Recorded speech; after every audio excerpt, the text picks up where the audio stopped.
Picture this. Your phone is right there on the table. You've been waiting for a message that could shift everything. Maybe an answer, maybe a yes, maybe a sign. The screen lights up and your stomach tightens, but it's just another random notification. The silence stretches longer than you wanted, and the more you stare at that little piece of glass, the heavier it feels. This is the moment where almost everyone gets caught when it comes to manifestation.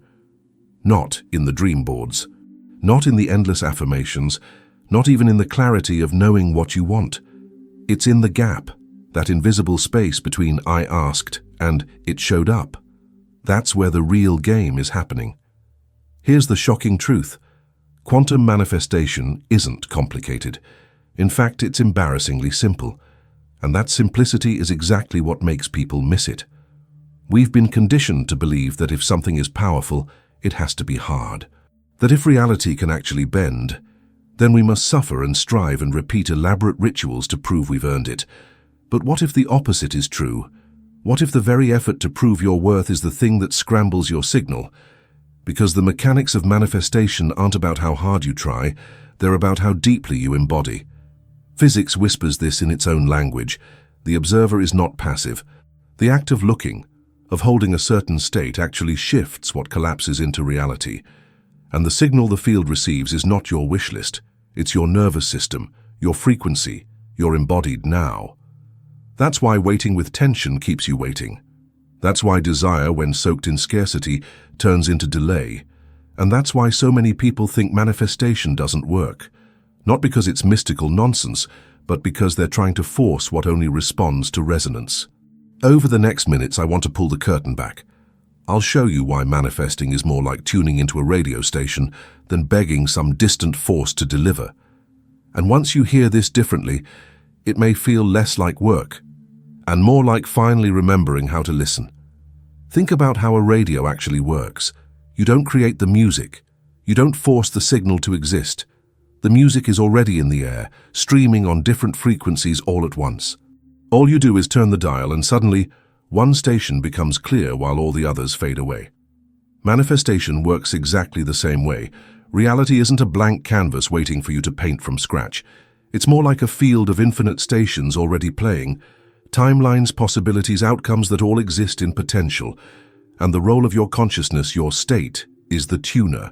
When you embody a certain vibration, not just think about it, but actually live it in your body, that's the station you lock onto. This is where the observer effect comes alive in everyday life. In quantum physics, the observer doesn't just watch. The act of observation changes what appears. But here's the part that most people misunderstand. It's not the fleeting thought that holds the power. It's the embodied state beneath the thought. You can say, "I'm abundant," 100 times, but if your body is still tight with fear, your system is still tuned to the scarcity station. The field picks up that tension, not your words. That's why manifestation can feel frustrating. People try to use their minds to override their bodies. They visualize with all their strength, but the nervous system whispers a different story. And the nervous system always wins. Because the field doesn't just hear your surface thoughts, it hears the frequency of your being. So instead of thinking it into being, the real leverage point is learning to embody the signal, to actually feel and live as though the station you want is already playing. That's not about pretending, it's about tuning. Here's a practical way to sense this. Notice how your body responds when you imagine the outcome you want. Let's say it's financial ease. Do your shoulders relax when you picture it, or do they tighten because it feels far away? That reaction is the dial. That's the exact spot where you either align with the frequency or keep drifting to static. And when you shift your embodiment, even slightly, it's like clicking into a new station. Suddenly the song gets clearer. The world starts responding in small but undeniable ways. And this is the shocking part. It's not about time. The shift doesn't take months or years. Just like a radio, the moment you land on the frequency, the signal comes through immediately. The only reason it feels delayed is because we're so used to wobbling between stations, asking for one thing, embodying another. So here's the real question. If manifestation is as simple as tuning the dial, why do so many people make it complicated? And that's where the biggest myth comes in. the myth we need to bust wide open in the next part. One of the biggest myths about manifestation is that it's about forcing the universe to give you what you want if you just say it enough times. The idea that if you repeat the right affirmation, visualize hard enough, or grind through endless positive thinking, eventually the universe will cave in and deliver. But here's the truth. The field isn't listening to how many times you say the words. It's listening to whether your whole system is tuned to the station of what you're asking for. Think of it this way. If you stand next to a radio and scream the lyrics of a song, it doesn't make that station come through any clearer. If the dial is set to static, your voice won't change the frequency. You could sing all night long, but the noise won't transform into music until the dial moves. That's exactly what happens when we try to manifest from the neck up, words without embodied resonance. Let's ground this with something real. Imagine someone under money pressure. Bills are stacked, a deadline is near, and every time they open their banking app, their chest tightens. They know the language of manifestation. They repeat, "I am wealthy. Money flows easily to me," over and over. But beneath the words, their nervous system is in survival mode. Shoulders hunched, jaw locked, breath shallow. That's the body saying, the station we're tuned to is lack. And because the body is the true tuner, the field responds accordingly. Opportunities feel blocked, unexpected expenses appear, and even small moments of ease slip away. It's not because the universe is cruel, it's because the person is unconsciously sending out a scrambled signal. The words are one station, the body another, and the field always amplifies coherence over noise. Now here's the myth bust. Manifestation is not about pretending you're fine when you're not. It's not about bulldozing your fear with fake positivity. It's about learning to gently retune your system until it clicks into coherence with the reality you're calling in. The radio doesn't care how loudly you demand the music. It only cares where the dial is set. So in that money scenario, the shift doesn't come from shouting more affirmations. It comes from noticing the body's tightness, breathing into it, creating safety, and letting even a hint of ease expand. That tiny shift of embodiment is what nudges the dial. And once the dial moves, the song of abundance starts playing, sometimes subtly at first, sometimes like a flood. The dangerous myth is that you have to fight your way into manifestation. But fighting only keeps you stuck in static. The truth is far simpler, and in many ways scarier because it means surrendering the illusion of control. And this opens the door to the next layer. If the real signal is coherence, then the nervous system is the gatekeeper. If the body is the tuner, then the nervous system is the hand that actually turns the dial. Every signal you send into the field passes through that gateway first. You can think the most beautiful thoughts.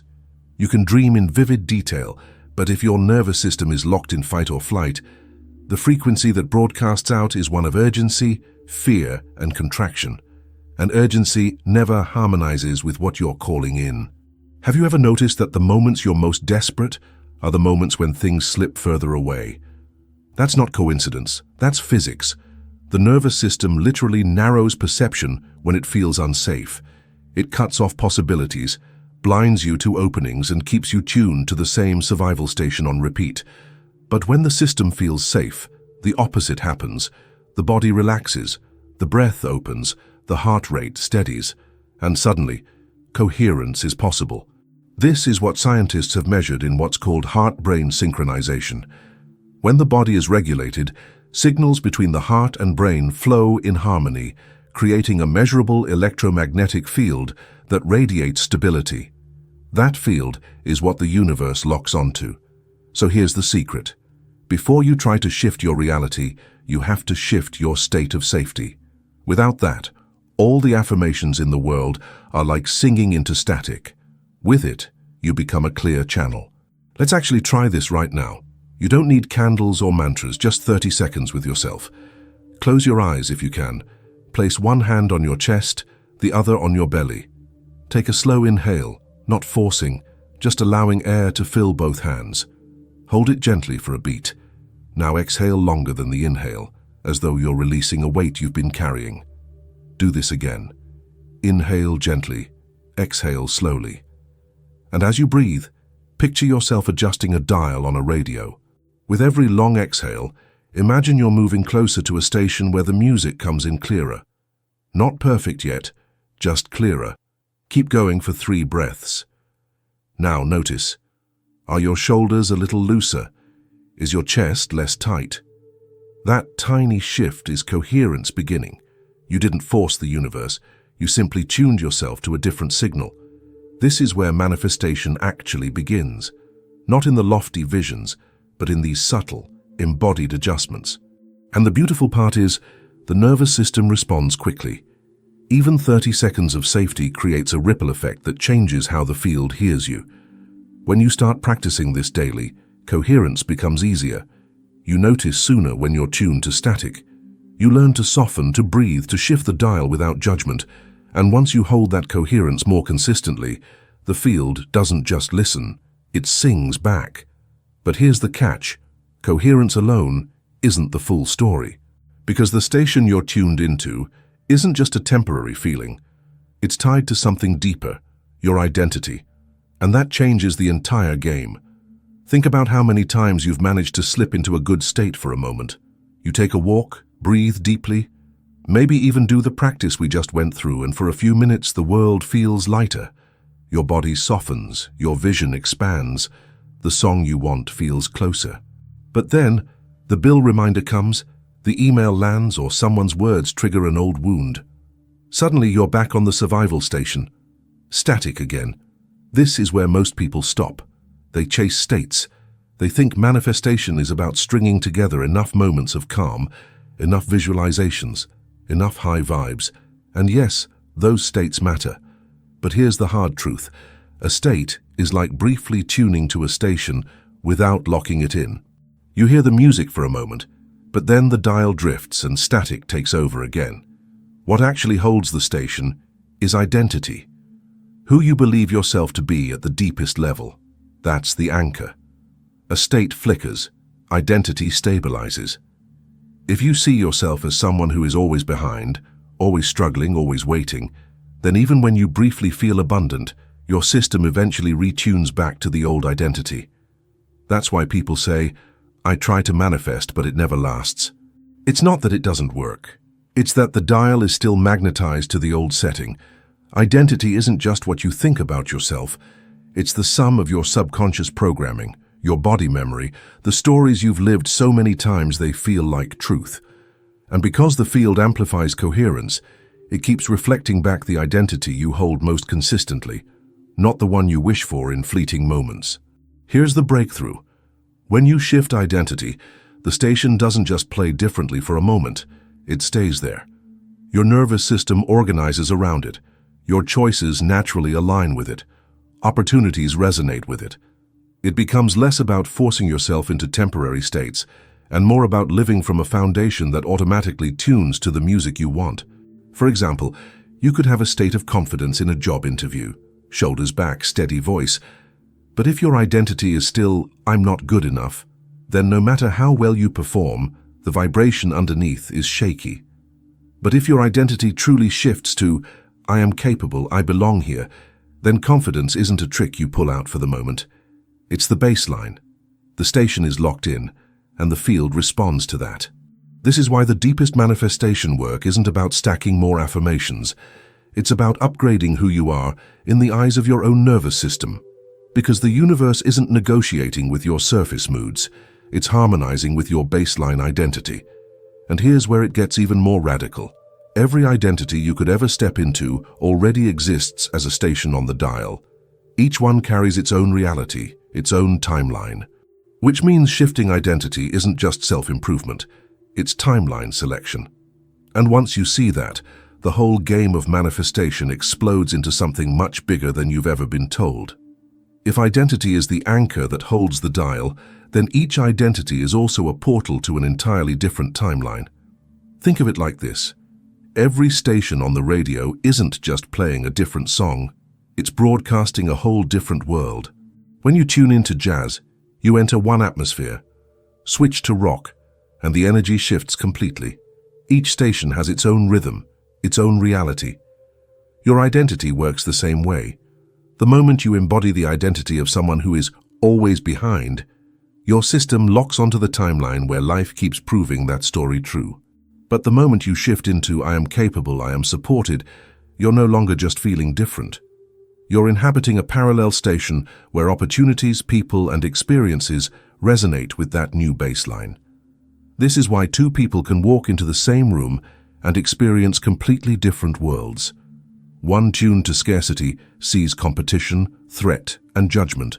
Another tuned to abundance sees collaboration, possibilities, and openings. The room hasn't changed. The station they're tuned to has. Let's put this into a concrete scenario, a creative block. Imagine a writer sitting in front of a blank page. They've been trying for hours, but nothing comes. The more they push, the more frozen they feel. On the surface, it looks like a problem of inspiration, but underneath it's an identity loop. The identity of, I'm stuck, I'm not creative enough, I can't find the flow, is the station they've locked onto. And as long as that's the identity, the timeline available is one of staring at the page, spiraling deeper into frustration. Now imagine a shift. The writer closes the laptop, breathes, remembers the nervous system practice we did earlier, and chooses to tune differently. They step into the identity of I am someone through whom creativity flows, not just repeating the phrase, embodying it. Shoulders soften, breath expands, body leans into possibility. That identity is a different station. And on that station, ideas begin to appear. Synchronicities align. Even if the words don't flood all at once, the sense of flow returns because they've entered the timeline where creation is natural, not blocked. This isn't wishful thinking. It's resonance. Once the identity shifts, the field organizes accordingly. Calls come through, new inspirations strike, connections open up that wouldn't have been visible from the old station. And from the outside, it looks like luck. But from the inside, it's simply tuning into the timeline that already existed, waiting for you to claim it. That's why identity work is so powerful. It doesn't just change how you feel in the moment, it changes the entire playlist of your reality. Each new identity you embody is like switching stations to a different world that was always available, but hidden until you tuned in. And the exciting part, you don't need to leap to a brand new identity overnight. You can shift incrementally, station by station, until the old reality feels like static you'd never choose again. But how do you actually practice this? How do you rehearse new identities so they lock in instead of drifting back to the old ones? So how do you actually shift identity in a way that sticks? How do you move beyond a fleeting state and begin to stabilize the dial so the station stays clear?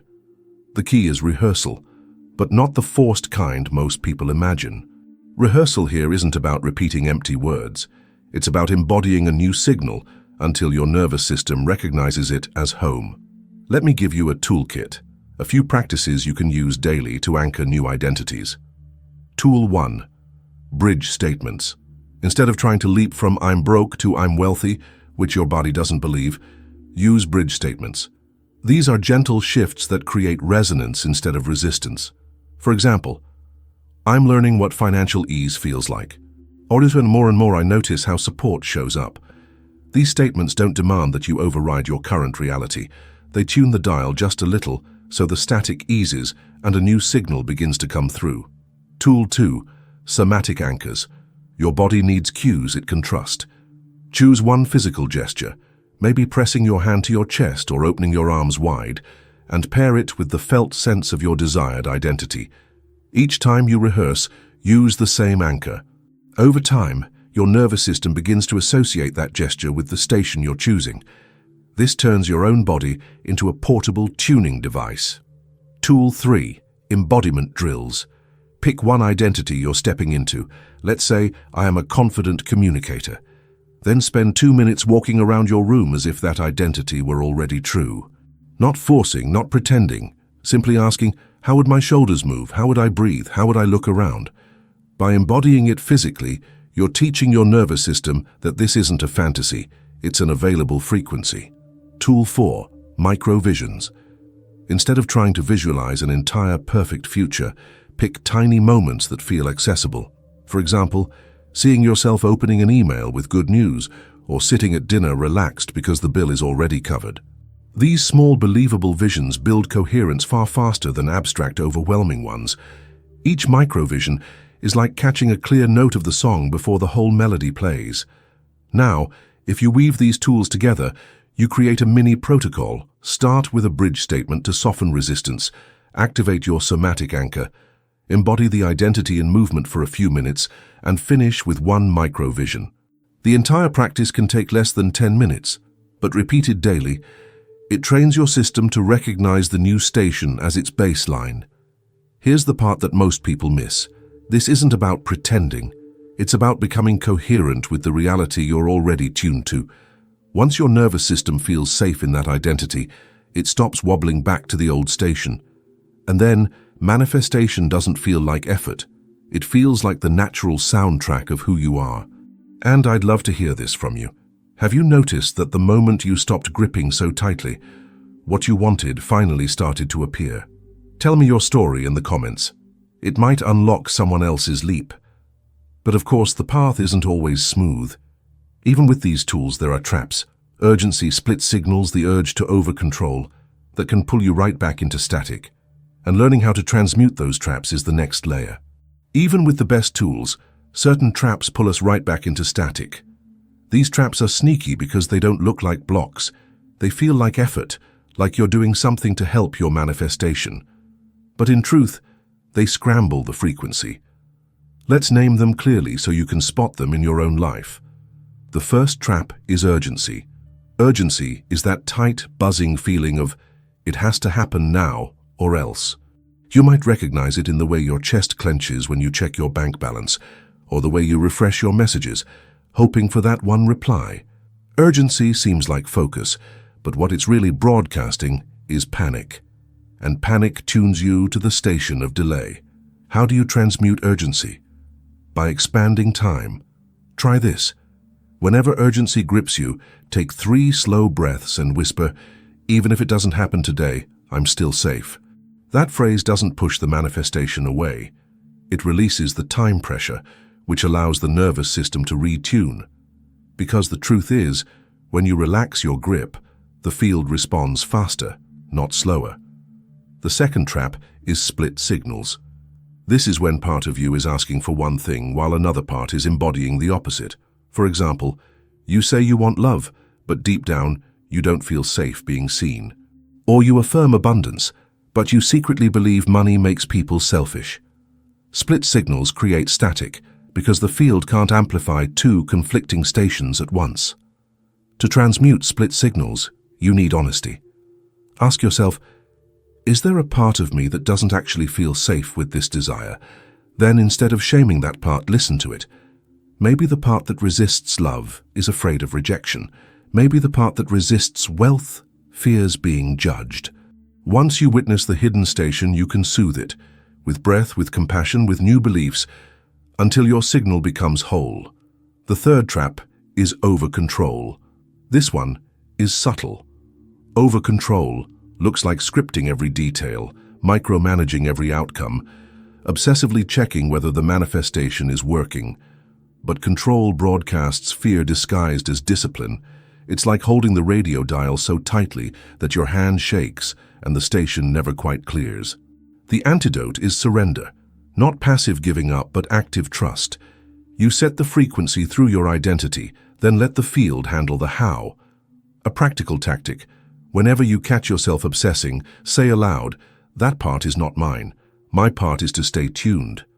This reminds your system that the mechanics beyond you are already in motion. When you release urgency, unify split signals, and soften over-control, your frequency becomes coherent. The static fades. And coherence is what makes the field echo back in ways that feel like alignment, synchronicity, even miracles. Still, the real challenge isn't just facing these traps in meditation or practice, it's carrying coherence into the everyday, when you're walking, eating, scrolling, speaking, living. Because manifestation isn't something you switch on and off, it's the soundtrack running in the background of your life. And that's exactly where we go next. It's easy to feel aligned when you're sitting quietly, eyes closed, practicing a breathing exercise. But manifestation doesn't live in the 10 minutes of stillness. It lives in the 23.5 hours that follow. The real mastery is carrying the clear signal into the small, ordinary moments, until coherence is less of a practice and more of a lifestyle. Think of it like leaving a radio on in the background. You don't have to keep staring at the dial all day to make sure the music plays. Once it's tuned, it just keeps broadcasting. And your job is to move through life while letting that station play beneath everything you do. So how does that look in practice? Let's start with something as simple as walking. Most people walk with their minds lost in thought, bodies tight, shoulders hunched. That posture is already broadcasting a frequency. What happens if you choose to walk as the version of you who is tuned to ease, abundance, and possibility? Shoulders back, breath steady, eyes soft. The walk itself becomes a daily rehearsal of your chosen station. The same is true with eating. If you rush through meals scrolling on your phone, your body receives a signal of scarcity. Not enough time, not enough presence. But when you pause, taste, and breathe, you're not just nourishing your body. You're feeding the identity of someone who trusts there is enough. That coherence becomes part of your broadcast. Conversations are another portal. Notice how often we slip into complaining, defending, or shrinking in social exchanges. Each of those habits is a frequency. Imagine instead that you enter conversations tuned to curiosity, tuned to connection. Your words and presence become magnetic because they carry the vibration of coherence rather than static. Even scrolling your phone can be a practice. Usually comparison sneaks in, they're ahead, I'm behind, and suddenly you're tuned to lack again. But what if you caught yourself and shifted into the identity of someone who belongs to the same field of possibility? Then every post becomes evidence of what's available, not proof of what you lack. That simple shift transforms scrolling into tuning practice. The point is, manifestation isn't built in rare, dramatic moments. It's built in the ordinary rhythms of daily life. Every step, every bite, every word, every glance at your phone is either reinforcing static or deepening coherence. And once coherence becomes your default way of living, the field doesn't just echo back little synchronicities, it starts to reshape entire domains of your life. Relationships change, opportunities appear, health shifts, creativity explodes. And that's where this journey gets truly expansive, because what begins as subtle tuning in daily life can ripple into every area of your existence, opening doors you didn't even know were stations on the dial. And in the next part, we'll step into that expansion together to see how this frequency shift touches the bigger arenas: love, health, purpose, creativity, and beyond.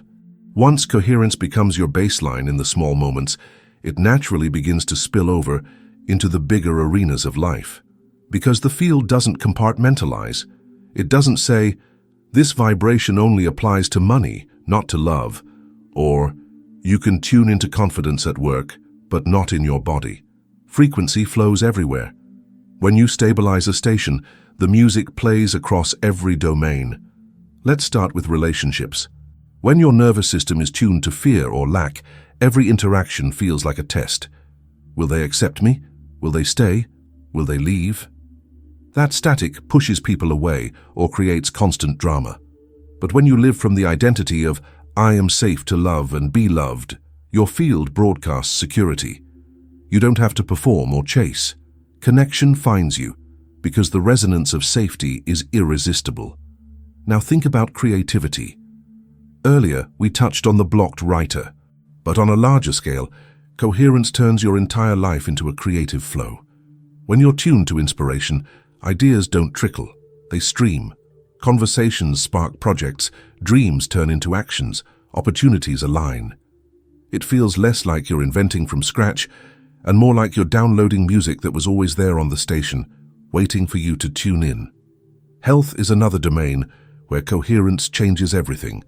A body trapped in static, stress, tension, chronic urgency, wears down over time.